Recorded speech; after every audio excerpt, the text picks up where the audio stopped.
Now, when police attend the scene of a crime, they're often looking for physical evidence, such as fingerprints.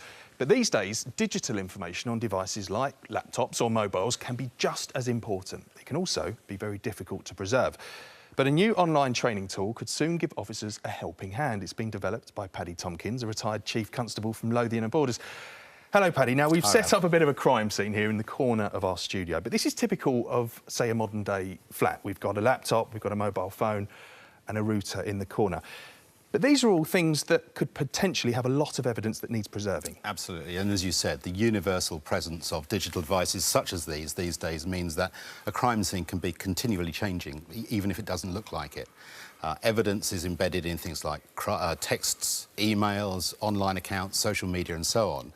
And because, particularly with network devices, information is constantly being processed, changed and transferred, first responders need to know how to engage with the different devices, how to recognise them and what to do to secure the digital evidence within them. OK, and that's the online tool that we've got here on our desk. And this really works the same as the golden hour principle that every police officer works to when you know that any crime scene, evidence will go over time and you need to preserve it very, very quickly. So how does this help that then, the online tool? So recognising this huge growth in terms of the demand in terms of digital devices... We're just going to see it in action now.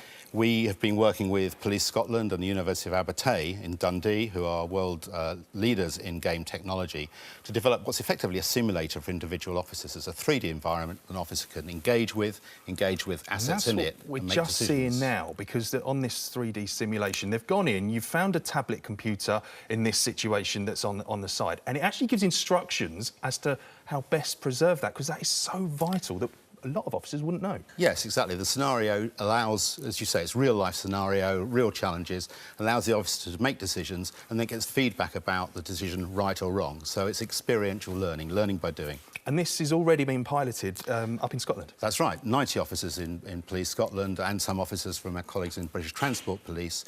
We're about a third of the way through that process at the moment and getting very positive feedback. And you're also getting positive feedback from the older officers who are actually taking to this very well. Interestingly, emerging early findings suggest that the older officers actually do better at the assessment level within this.